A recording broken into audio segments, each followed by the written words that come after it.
Good morning, students. We are going further ahead of a point of nationalism. How and why nationalism emerged? So, a new middle class. Emergence of a new middle class is one of the important reasons of a balanced society. In any society, the middle class which is able to balance, this is a stick, this is the middle part of the stick. If we put that more this side, the middle class becomes more powerful, and this side, I think this side is the upper class, this side is a lower class. So this middle class balances. If the middle class is very less, the upper class comes this side, naturally the lower class will not be able to sustain the movement or control the movement of the upper class. They will have to suffer a lot. If the same way, if the lower class is becoming more powerful, they can suppress the upper class also. So the balancing is done by the middle class. So if middle class is really strong and powerful in a society, that could balance.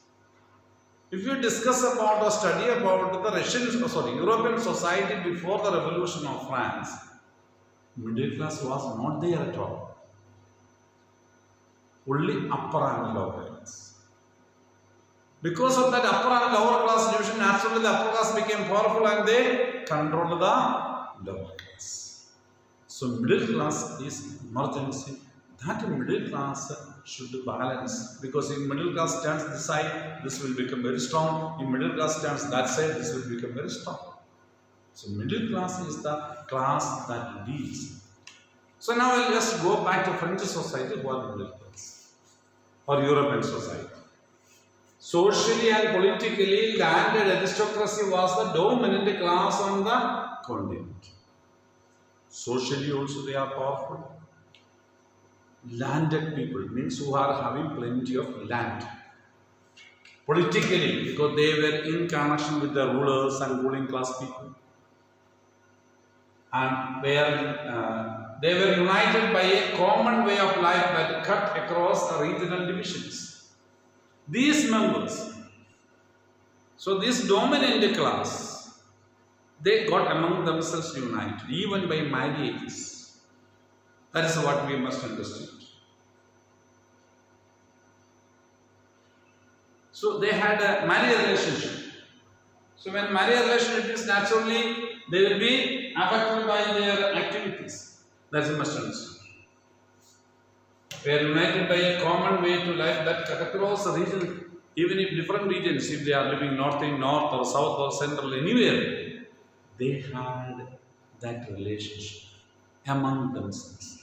So that relationship made them deep, coordinated, very strong in the organization or strong in the settlement. So they owned estates in the countryside. Countryside means villages. Now there are people who are having big business people who are living in cities. They may have a farmhouse in the villages. We call it a farm. So in the farmhouse they come once in a week or once in a month or sometimes, and they control. The local people are also linked to it, and they become very strong. So that kind of people, they are called aristocrats. They have got a special way of life, and they are able to influence the members of the society. They are highly educated. So such a kind of group of people are called aristocrats, and they were in the middle class in European society. To own, and also town houses. They will have town as well as village houses. They spoke French for the purpose of the diplomacy and high society. Now in the educated society in India, they speak English. They have their local language. That they don't. When they come along, group of people, high level, they speak only English. In ancient period of Indian society, that was a Sanskrit. So that kind of members were there. Their families were often connected by ties of marriage. They were numerically small. They were very, number is very small, but they were very strong and influential people in European society. That's what you must understand. You know, this is a map of Europe.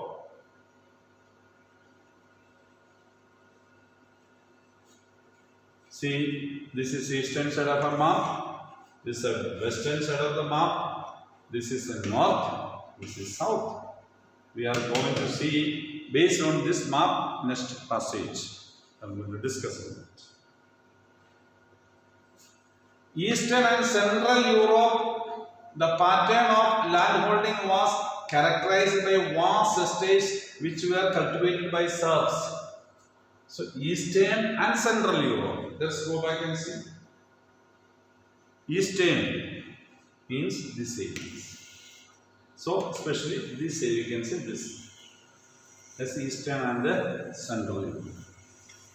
But the speciality of this area, land holdings were very big. Land holdings were carried by big areas, large estates. And who were working in that land area? Serfs. Farmers were not the people who used to work in others' land.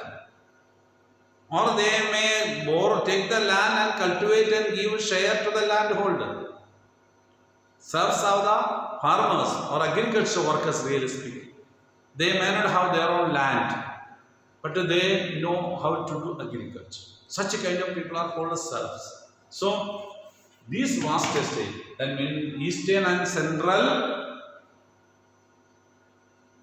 Europe, you see, this areas. Okay. In these areas, they were all having very strong and powerful systems.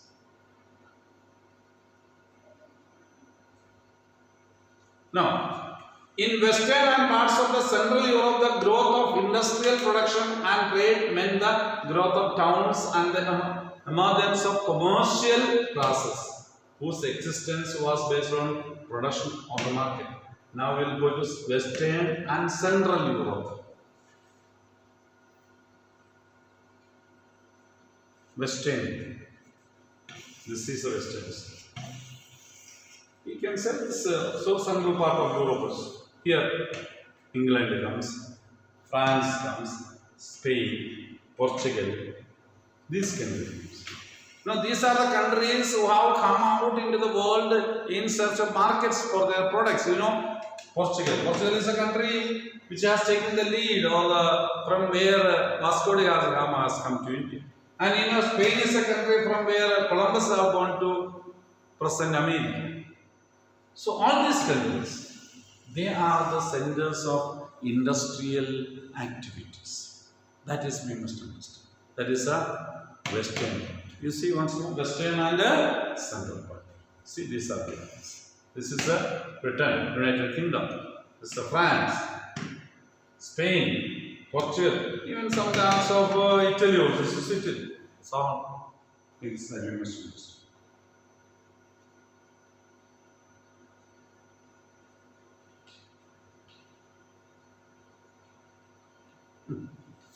Industries began in England in the second half of 18th century. So industry, most in the industrial revolution we call it. Drastic change in the field of industry that was started in England. England was a country where more industries took place. But in France and in German states occurred only during the 19th century. See, started with England. You see, here it started. From there, it ended in France, then Germany. Germany is this area is Germany. At that time, it was known as Prussia. So, in this areas. So, started industrialization here, from here to here. There's an English channel. then from there to.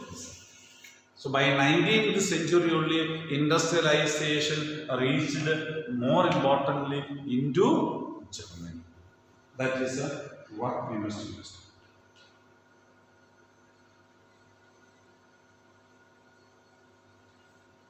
This group of aristocrats of the new middle class in Central and Eastern Europe, they were smaller in number among the educated liberal middle classes. That ideas of national unity gained popularity. This new group of people who emerged through industries, through business, through trading activities, through learnings, they became more powerful. They had the ideas of liberal thinkings. That's what you must understand. Liberal nationalism was coming into their brain. Nationalism around the liberal ideas, liberal thinkings. So the term liberalism derives from the Latin root liber, meaning free. So its origin is from a Latin liberty or liber, from there. For the new middle class, liberalism stood for freedom for the individual and equality for all before the law. Everybody should be equal. There should be no difference between one individual to another. Treatment should be equal. Because the new middle class who are emerging powerful, they want an existence or ideologies. Their concept of government by consent means I also agree. Consent means I also permit for the government, and I also agree for the government to do what I wish or what I recommend. Government should listen to me. My consent also government should take when government is doing something. That is representatives through parliament. If I am not able to come to the parliament, I will send my representative. If I am not able to form the government, if I am not able to be part of the government, I will send a representatives, and that representative will speak for me in the parliament. And the representatives' ideas are my ideas. And my consent, my permission is there for the representative to speak. That is what the every new middle class that emerged in European society asked for. They want that. Then, since the French Revolution, liberalism is the end of autocracy and clerical privileges. Autocracy means single person. From that period onwards, no autocracy. From where? From French Revolution. That was the demand. Remove the upper class and we treat everybody equally. And to have that control, no middle class, and that middle class began to demand more and more power into their hand. The middle class, they told the privileges and powers handled by the upper class should come to other classes. That's the demand. A constitution and 19th century liberals stressed the idea of private property or capitalism. They told there should be private property also. Capitalism should be there so that everybody will have their property. Not only the rich people, everybody. A serf should be given the property.